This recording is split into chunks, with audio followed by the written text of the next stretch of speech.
your iPhone or your cell phone, you can just use that as a recording tool, right, to record your podcast and record your pieces and put them together. It's harder to like splice and add in the music and the different features, but if you're doing something basic where you're just getting them used to recording, you can use a cell phone like that.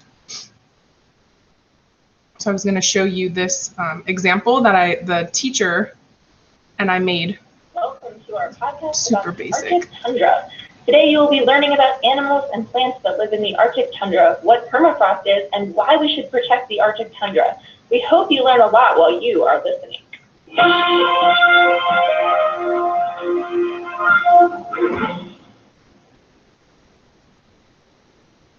Wow, did you know that in the summer it's light all the time and in the winter it's dark all the time in the Arctic? There are 3 types of tundra: Arctic, Antarctic, and Alpine. The Arctic tundra is the one located within the Arctic Circle. I recently read that the Arctic tundra is the coldest biome. Temperatures in the winter are often below -30 degrees Fahrenheit and can get to -60 degrees Fahrenheit. Brrr.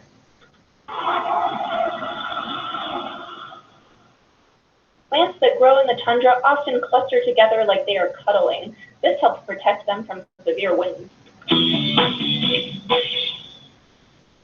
Experts say that animals in the tundra tend to have small ears and tails to help prevent heat loss.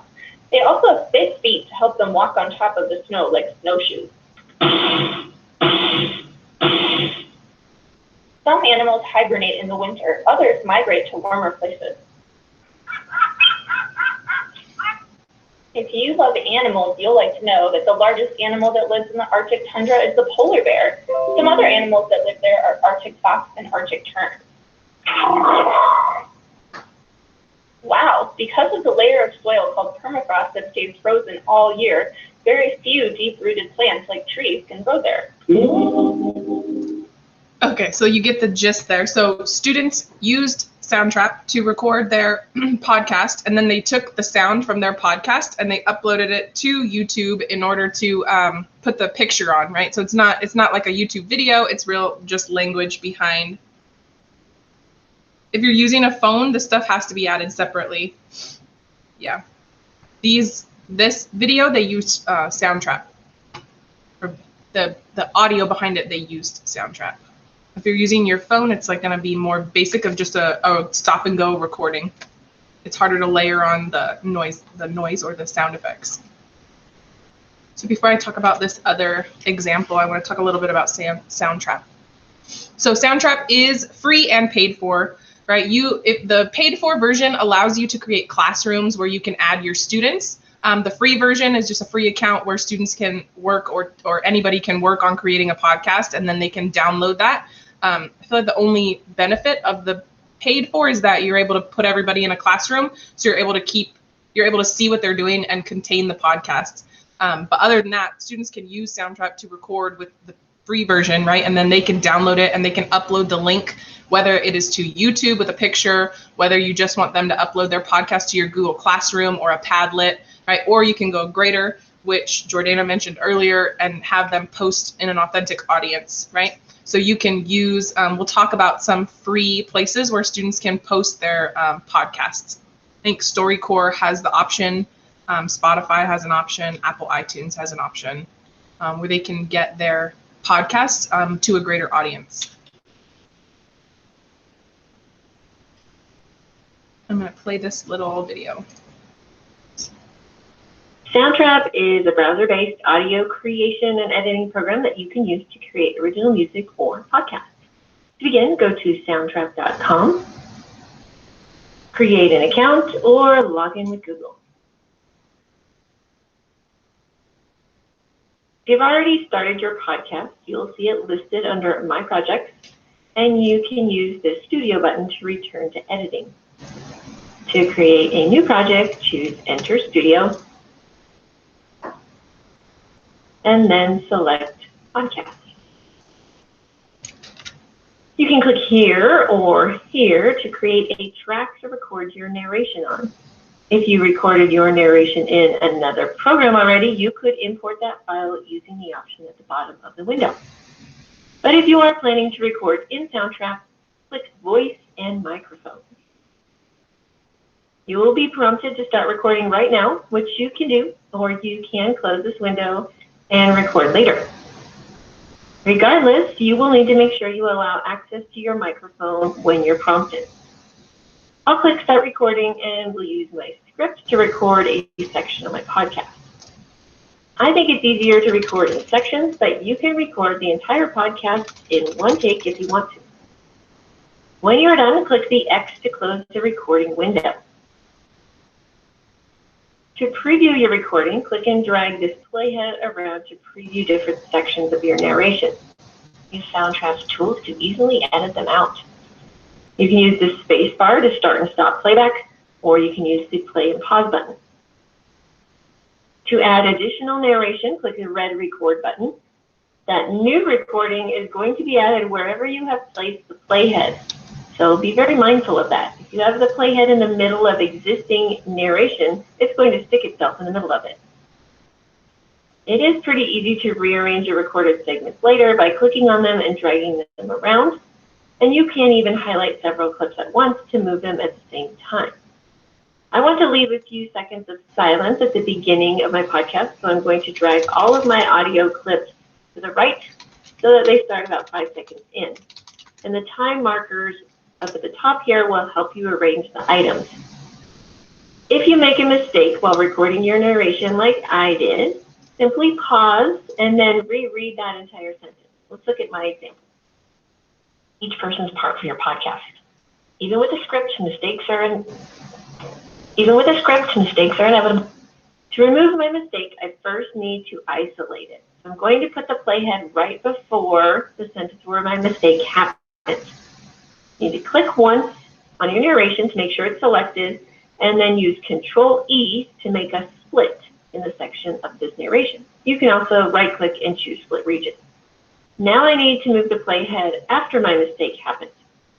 I'll again make sure I've selected the clip, and then hit Control-E to again make a split. Now my mistake is isolated. I can click on it and use the delete button on my keyboard to get rid of it. To remove this silence that I've now created, I can click on the next clip and drag it over, or I can highlight several clips with my mouse and move them all at the same time. To save your podcast, give it a title, and then click Save. And it's a very good idea to save often. Now is also a good time to add my group members as collaborators. Click the collaboration button and then invite.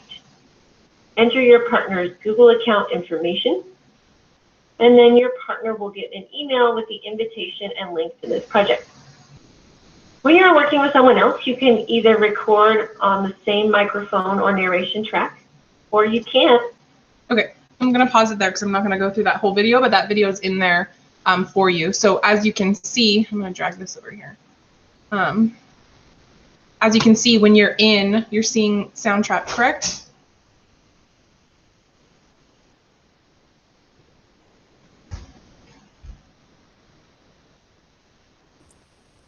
Okay.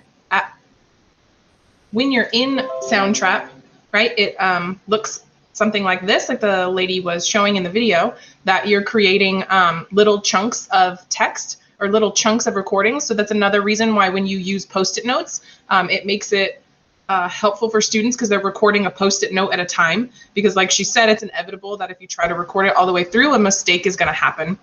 So you are recording your little chunks at a time.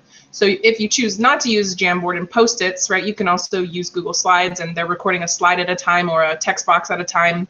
But it's helpful to think about how you want to record your chunks and planning out where you're going to put in your sound effects, right? So when you are recording a new, if you want to add, like, so say I recorded this little chunk of my podcast, and now I want to add some sound or a sound effects, right? I'm going to click Add New Track, right? And they have all of these different instruments, synthesizers, like kids can get really into it and create their own beats, but they also have their own, and you can also import files. So if students have created things on their own, they can download and import their own tracks or sound effects that they have made using their phone or another application. right? So if I want to record another voice or microphone, I would click here. If I want to find a sound, I can click piano. I can create, and I can create my own sound. There is also in here, if you click here, right, say you don't want to create your own piano sound, you can come in here and they have some sounds already for you that you can choose from. Right, so then you would just add in, so you can see it added in this music box track.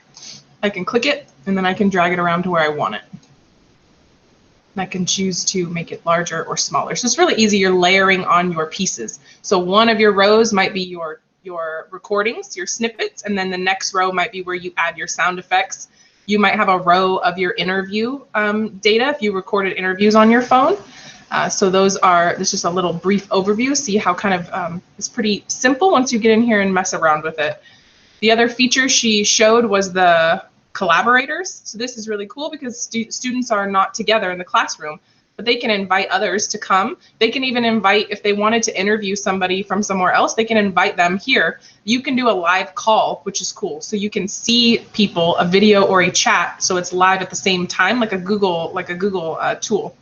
So that's also really helpful, especially during distance learning, or if students have people that they want to interview.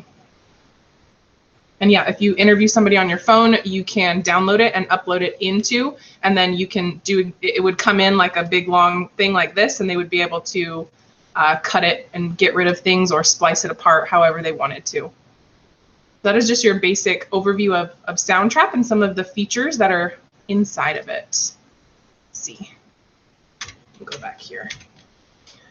So this first example that I talked about on the Jamboard is very simple, using the Post-it notes. Like you might have students originally start with doing something like this. So it's smaller, more scaled down, let them, practice on maybe a topic that they like or that they're interested in.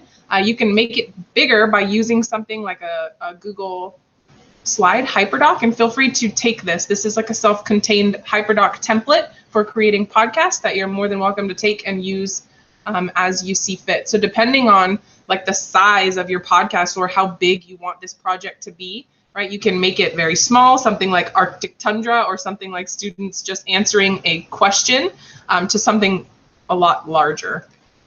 So this template has all of the parts of creating a podcast, right? So first it's going to have students identify the basic elements. Maybe you're giving them an essential question that you want them to research or ask questions about. So it has space for them to engage, to write about what they already know. Here you can have them think about the elements of a podcast. You can have them listen to some examples, write about what they saw. So this HyperDoc really walks you through all of the steps of creating a podcast. So then they're going to plan, they're going to do some research, provides a template, right? Because you're going to want to have a lead that gets people interested in listening to your podcast. You might want to set the scene. Maybe there's an argument, a conclusion, and you can even have a tag, right? If you're having students upload their podcast to some kind of a podcasting platform, often it has a tag which helps students, which helps people find podcasts that they like listening to. It's kind of like a hashtag. Your podcast tag is your hashtag in a sense.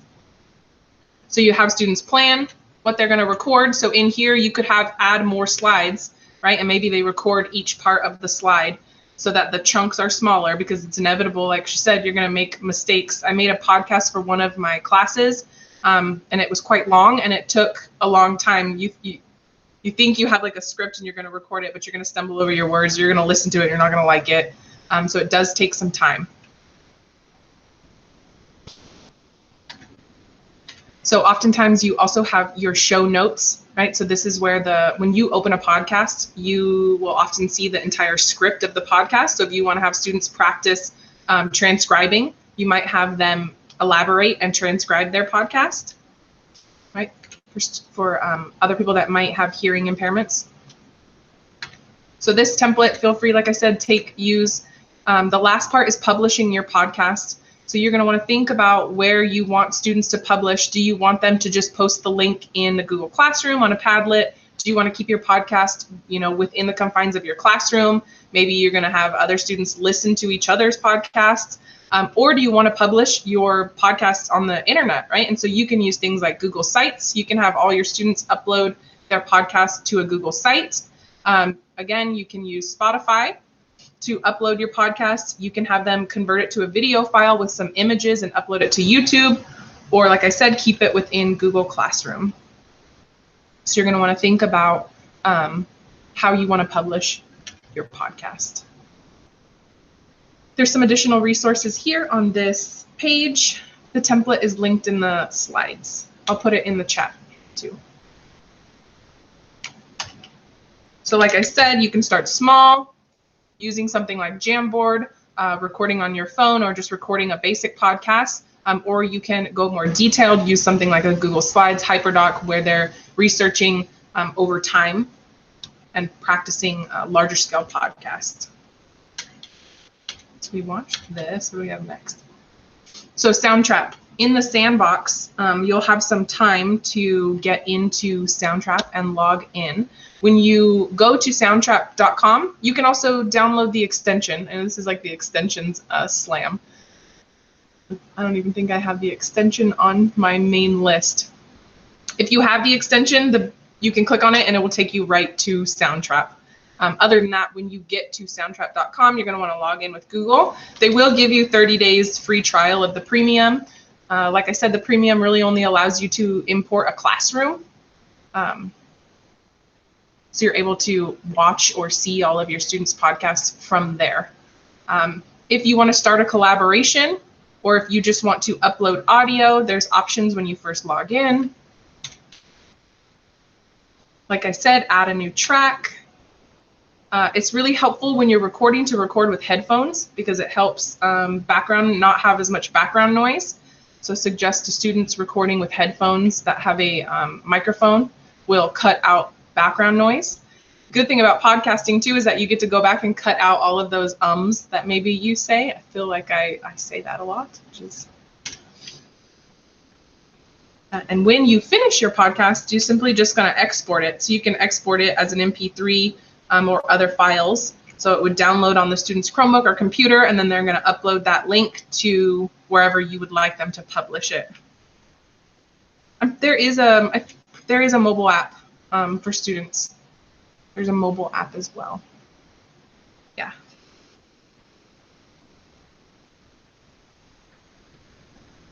So do we have any questions? Do you want me to show you any more things within here? You have any ideas stirring around?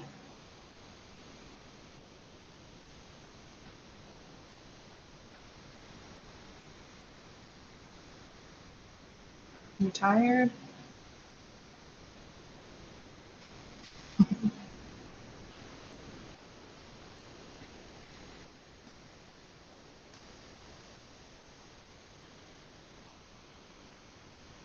For LPAC prep?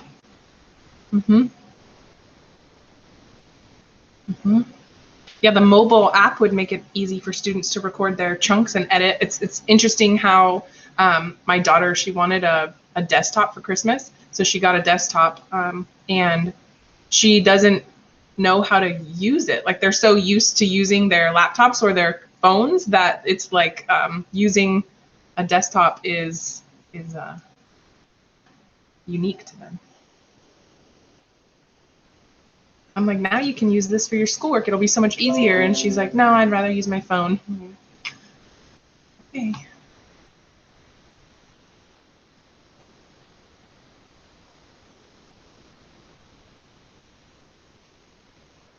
So there's all these embedded sounds, which makes it easier for students as well. There's drums.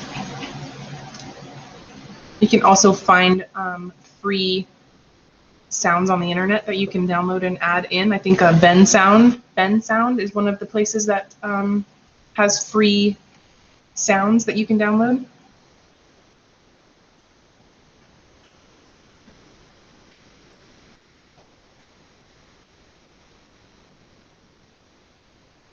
This little music note allows you Ben Sound, like Ben the name.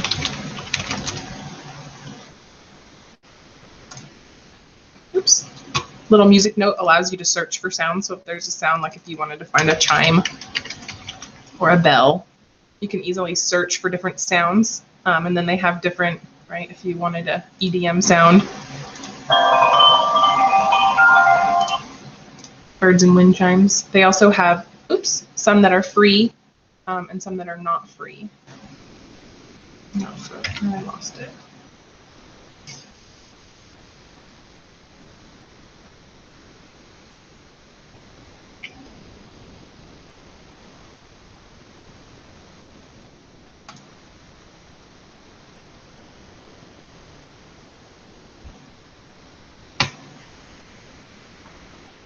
So if you want to add a new track, you click Add New Track, click on your microphone, it adds you a new track to the bottom.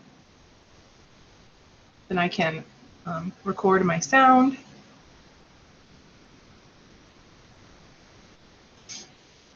You can delete, duplicate, freeze. So if you have a sound or something that you got just perfect, right, you can duplicate that.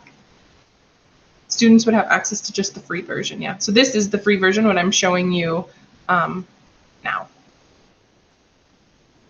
It's also surprising whenever I give students a new tool to use how much they like know more than we do. We like get nervous, but they're pretty savvy. So like I shared in the slam, some ideas, things researching a topic of study, a passion project. I know Selena's High is thinking about their capstones, right? Students doing interview projects. I was thinking back when I taught US history, we did a Vietnam project and students would interview somebody who was alive.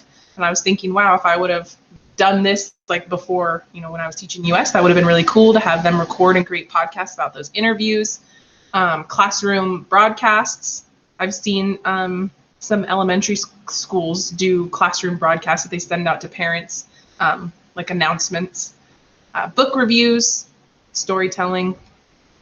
On this side, there is a YouTube channel of a bunch of Soundtrap tutorials that you could use practicing, or you could give to students. There are some Soundtrap lesson plans also linked in here. Right? Soundtrap was originally made by and for educators. So in here they do have different lesson plans that are already there for you that you could modify and use or get ideas from. Mental illness, I Am song, history, visual art. So there are examples and lessons in here. I know many music teachers like Soundtrap because of that, students being able to create beats with different instruments. There's also a New York Times resource that's helpful for podcasting in the classroom. NPR also has a podcast about podcasting in the classroom for students, which teaches students about the elements of a podcast and walks them through different cheats that you can use when creating a podcast if you don't have a studio. So one thing is to go under a blanket when you're recording, and it helps make that microphone podcast sound. So using NPR's guide for educators and having students listen to some of these podcasts that NPR made can be helpful when you're planning and prepping students for starting a podcast. And then there is also this teacher's guide to podcasting here. So there are some resources for you. And then we have, what do we have? A couple minutes for break. Any questions? Feel free to unmute yourself. If you want me to go back over something.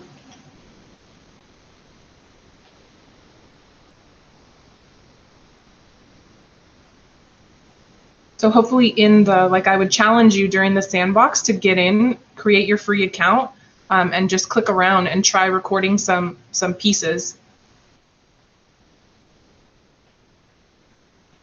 Or take the template, whether it's the Jamboard way or the larger HyperDoc way, and maybe start messing around with adding in pieces that you'd like to use with your students.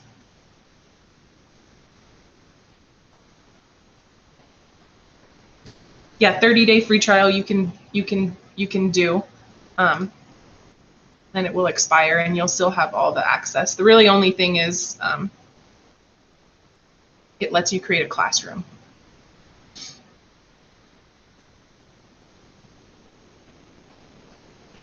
I didn't know there was a difference, Tom, between soundtrap.com and soundtrap.com.edu.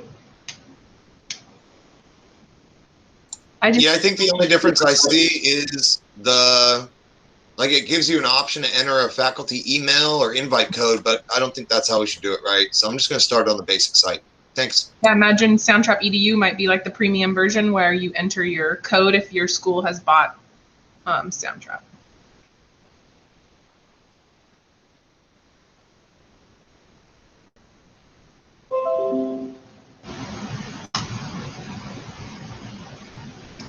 So podcasting allows high leverage researching, speaking, listening, authentic audience. It has all of those pieces. And I think right now more than ever, having students do things that allow them to have an authentic audience or to have choice in what they want to research or do is really helpful during this distance learning, because it's really hard right now for students. So the more choice and authenticity, I think, really helps them care about the work that they're producing, you know, versus a standard worksheet or answering questions and filling something out, right? This allows them to really show what they've learned, research more about something in a way that's meaningful to them.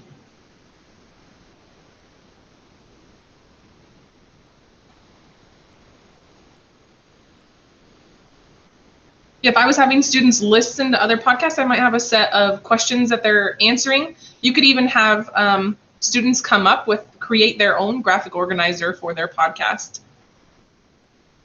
And then if I was having them listen, I would probably use, I'd either use the question feature in Google Classroom so they could post their podcast and then they could respond to each other, or have them post them on a Padlet, right? And then they're able to respond to each other's podcasts. So it really depends on how detailed you want to get or deep you want to get. But Google Classroom or a Padlet would be good for sharing within the classroom and allowing them to listen to each other's and leave feedback. I really like the collaborative part of Soundtrap.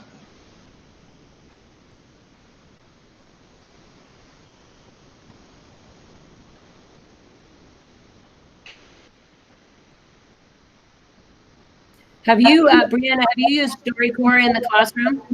I haven't used StoryCorps.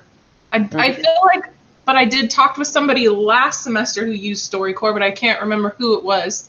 Might have been me. I've done it.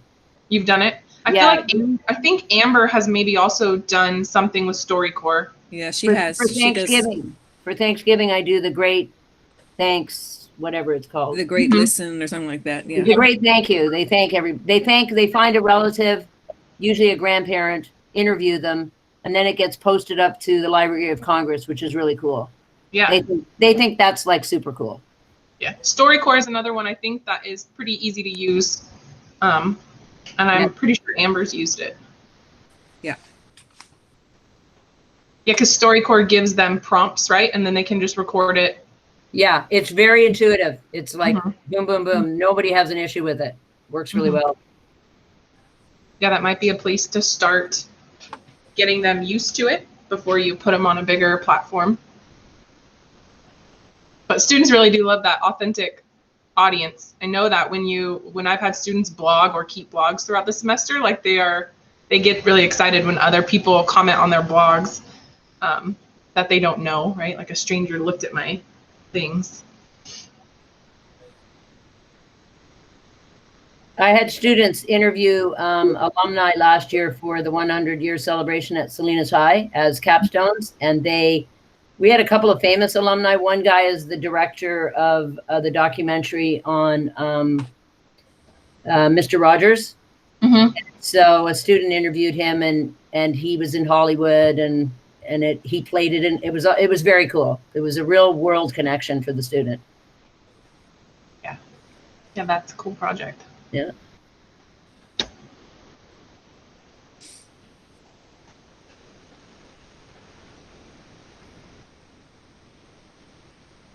I don't, with the average length of time, I feel like when I'm listening to a podcast, I don't want them to be like, they're definitely not an hour, like 30 minutes before you lose interest.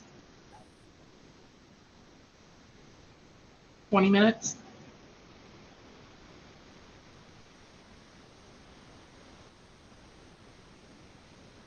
Okay, well, with that being said, we're going to go on our 15-minute break. Welcome to our podcast about the Arctic. No, we don't want to hear that again. Yours were 5 minutes, Maggie, the ones they created. Yeah, 5 minutes in length. That was the max. Yeah. Yeah, it depends, I think, on what you're trying to do, like what their podcast is. If they're just talking about something, then I would say shorter. If you're going to have them be doing interviews, then I would say probably might be a little bit longer. And also depending on how many elements you want to add into them. You can also Google, that's something I was going to put in here and I didn't, podcast like rubrics to get ideas for what other teachers have done. And if you're a Twitter user, you can go on Twitter and search like podcasts in the classroom and you'll find lots of resources on Twitter. Twitter is one of my favorite places. Like I don't tweet really, but I go on there and I search things or I search hashtags for, different EdTech things and I'll find lots of resources or ideas. Okay, so we are taking a 15. I will see you back here at 11:15, and then you'll sign in again and you'll have your sandbox time so you can dive into Soundtrap, record something. You can take one of the templates or you can start from scratch and I'll be here to answer questions and the chat will be here. And if you want to collaborate with somebody, feel free to do that as well. So I'll see you in 15.